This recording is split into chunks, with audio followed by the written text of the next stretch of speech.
આપ સૌને મારા જય શ્રી કૃષ્ણ. શ્રીમદ ભગવદ્ ગીતા અધ્યાય 4 કર્મ બ્રહ્માર્પણ યોગ. આ અધ્યાયને જ્ઞાન કર્મ સંન્યાસ યોગ પણ કહેવામાં આવે છે. શ્રી ભગવાન બોલ્યા, આ અવિનાશી યોગ મેં સૂર્ય વિવસ્વતને કહ્યો હતો, સૂર્યએ મનુને કહ્યો હતો અને મનુએ ઇવાક્ષુને કહ્યો હતો. આમ પરંપરાથી પ્રાપ્ત થયેલા આ પરમ જ્ઞાન યોગને રાજર્ષિઓ જાણતા હતા. હે અર્જુન, તે જ્ઞાન લાંબા કાળે આ લોકમાં નાશ પામ્યું છે. તે જ આ પુરાતન જ્ઞાન આજે મેં તને કહ્યું છે, કેમ કે તું મારો ભક્ત અને મિત્ર છે. ખરેખર આ જ્ઞાન ઉત્તમ રહસ્ય છે. અર્જુન બોલ્યો, આપનો જન્મ હમણાંનો છે અને સૂર્યનો જન્મ તો પહેલાંનો છે. આથી હું કેવી રીતે સમજું કે આપે આ જ્ઞાન પહેલાં કહ્યું હતું? શ્રી ભગવાન બોલ્યા, હે અર્જુન, મારા અને તારા ઘણા જન્મો થઈ ગયા છે, એ બધાને હું જાણું છું, પણ હે પરંતપ, તું જાણતો નથી. હું અજન્મા, નિર્વિકાર સ્વરૂપ ને સર્વ પ્રાણીઓનો ઈશ્વર છું. છતાં પોતાની પ્રકૃતિનો આશ્રય લઈને પોતાની માયા વડે જન્મ લઉં છું. હે ભારત, જ્યારે જ્યારે ધર્મની હાનિ થાય છે અને અધર્મનું જોર વધે છે, ત્યારે હું જન્મ ધારણ કરું છું. સત્પુરુષોના રક્ષણ અર્થે, દુષ્ટોના વિનાશ માટે અને ધર્મની સ્થાપના માટે હું યુગે યુગે પ્રગટ થાઉં છું. હે અર્જુન, આમ મારા દિવ્ય જન્મ તથા દિવ્ય કર્મને જે યથાર્થ રીતે જાણે છે, તે દેહ ત્યજીને પુનર્જન્મ પામતો નથી, પણ મને જ પામે છે. રાગ, ભય ને ક્રોધ વિનાના, મારામય થયેલા, મારો આશ્રય લેનારા અને જ્ઞાનરૂપી તપથી પવિત્ર થયેલા ઘણા મારું સ્વરૂપ પામ્યા છે. જેઓ જે પ્રકારે મારે શરણે આવે છે, તેમને તે જ પ્રકારે હું ભજું છું, અર્થાત ફળ આપું છું. હે પાર્થ, બધા મનુષ્ય સર્વ પ્રકારે મારો માર્ગ અનુસરે છે. આ લોકમાં કર્મોના ફળની ઈચ્છા રાખનારાઓ દેવતાઓને પૂજે છે, કેમ કે મનુષ્ય લોકમાં કર્મથી ઉત્પન્ન થનારી ફળ સિદ્ધિ તરત જ પ્રાપ્ત થાય છે. ગુણો તથા કર્મોના વિભાગ પ્રમાણે મેં 4 વર્ણો ઉત્પન્ન કર્યા છે. તેના કરતા હોવા છતાં તું મને અકર્તા અને અધિકારી જાણ. કર્મો મને લેપતા નથી અને લાલસાની મને સ્પૃહા નથી. કર્મો મને લેપતા નથી અને મને લાલસા નથી, એમ મને જાણે છે તે કર્મ વડે બંધાતો નથી. આમ જાણીને પૂર્વના મુમુક્ષુએ પણ કર્મ કરેલા છે, માટે તું પણ તારા વડવાઓએ તેમના પૂર્વજોના કરેલા જે કર્મો કર્યા છે તે પૂર્વ કર્મોને કર. કર્મ શું અને અકર્મ શું, આના નિર્ણયમાં બુદ્ધિમાન પુરુષો પણ મૂંઝાય છે. તેથી કર્મ વિશે હું તને સમજાવીશ, જે જાણીને તું અશુભથી મુક્ત થઈ જઈશ. કર્મનું તત્વ જાણવું જોઈએ, અકર્મનું તત્વ જાણવું જોઈએ અને વિકર્મનું તત્વ પણ જાણવું જોઈએ, કેમ કે કર્મની ગતિ અતિ ગૂઢ છે. જે કર્મમાં અકર્મને જુએ છે અને અકર્મમાં કર્મને જુએ છે, તે મનુષ્યોમાં બુદ્ધિમાન, યોગી અને સર્વ કર્મ કરનારો છે.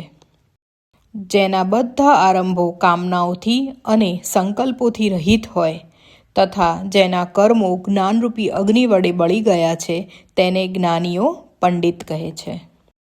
કર્મના ફળની આસક્તિ છોડીને જે સદાય સંતુષ્ટ અને સ્વાવલંબી રહે છે, તે મનુષ્ય કર્મોમાં પ્રવૃત્ત રહેતો હોવા છતાં કંઈ જ કર્મ કરતો નથી, અર્થાત અકર્મ રહે છે.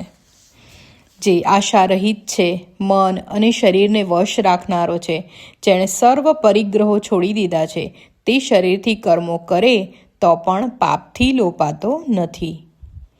અનાયસે જે મળે તેનાથી સંતુષ્ટ, સુખ દુઃખ આદિ દ્વંદ્વોથી મુક્ત, દ્વેષ રહિત તથા સિદ્ધિ અસિદ્ધિમાં સમભાવવાળો પુરુષ કર્મ કરવા છતાં તેનાથી બંધાતો નથી.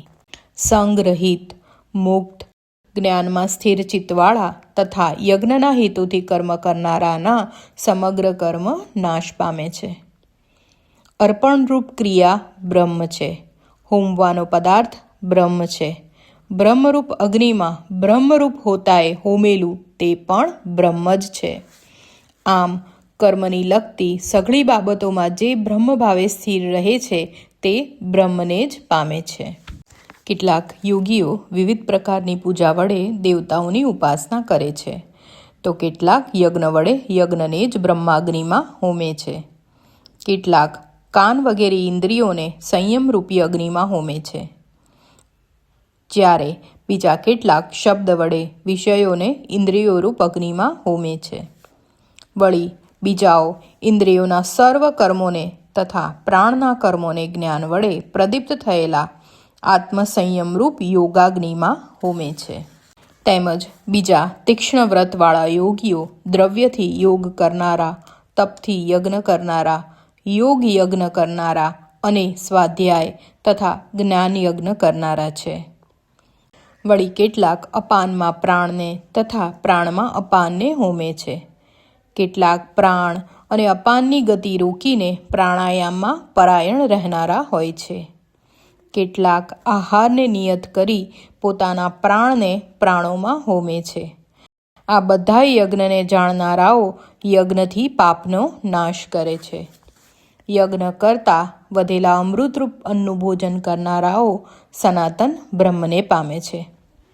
હે કુરુશ્રેષ્ઠ, યજ્ઞ નહીં કરનારો આ લોકમાં સુખપૂર્વક જીવી શકતો નથી, તો પરલોકની તો વાત જ ક્યાં કરવી. આમ વેદમાં ઘણા પ્રકારના યજ્ઞોનું વિસ્તારથી વર્ણન કર્યું છે.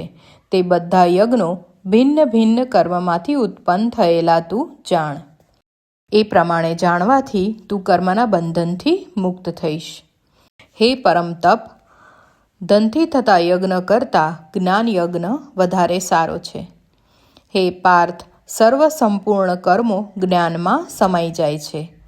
તત્વદર્શી જ્ઞાનીઓ તે જ્ઞાનનો તને ઉપદેશ કરશે. તેમને પ્રણામ કરી, તેમની સેવા કરી, તેમને પ્રશ્નો પૂછી તે જ્ઞાનને તું જાણી લે. હે પાંડવ, આ જ્ઞાન પામ્યા પછી તું ફરીથી મોહ પામીશ નહીં, અને તે જ્ઞાન થકી સર્વ પ્રાણીઓને પ્રથમ તું પોતાનામાં અને પછી મારામાં જોઈશ. જો તું બધા પાપીઓમાં મોટામાં મોટો પાપી હોઈશ, તો પણ જ્ઞાનરૂપી વહાણ વડે સર્વ પાપરૂપ સમુદ્રને તરી જઈશ. હે અર્જુન, જેમ પ્રજ્વલિત અગ્નિ લાકડાને બાળીને સંપૂર્ણ ભસ્મ કરે છે, તેમ જ્ઞાનરૂપ અગ્નિ કર્મોના બધા બંધનોને ભસ્મ કરી દે છે. કારણ કે આ જગતમાં જ્ઞાન જેવું પવિત્ર બીજું કાંઈ નથી. યોગ વડે સિદ્ધ થયેલો પુરુષ તે જ્ઞાનને સમય જતાં આપોઆપ જ પોતાનામાં પામે છે. જે શ્રદ્ધાવાન, અધ્યાત્મ જ્ઞાનની લગ્નીવાળા અને જીતેન્દ્રિય છે, તે પુરુષ જ્ઞાનને પ્રાપ્ત કરે છે અને તે પામીને તરત જ પરમ શાંતિને પામે છે. પરંતુ અજ્ઞાનથી તથા શ્રદ્ધા વિનાનો સંશયમય રહીને નાશ પામે છે. કેમ કે સંશયાત્માને આ લોકમાં કે પરલોકમાં ક્યાંય સુખ નથી. હે ધનંજય, જેણે ઈશ્વરાર્પણ કર્મયોગ વડે કર્મફળનો ત્યાગ કર્યો છે અને જ્ઞાન વડે જેના સંશયો છેદાયા છે, એવા આત્મનિષ્ઠ પુરુષોને કર્મો બાંધી શકતા નથી. તેથી હે ભારત, અજ્ઞાનને લીધે તારા હૃદયમાં ઉત્પન્ન થયેલા આ સંશયને જ્ઞાનરૂપી તલવારથી છેદી નાખીને બ્રહ્માર્પણ કર્મયોગનું આચરણ કર અને યુદ્ધ માટે ઊઠ, ઊભો થા. આ સાથે ચતુર્થ અધ્યાય કર્મ બ્રહ્માર્પણ યોગ અથવા જ્ઞાન કર્મ સંન્યાસ યોગ સમાપ્ત થાય છે. હરિશરણમ હરિસ્મરણમ. જય શ્રી રામ.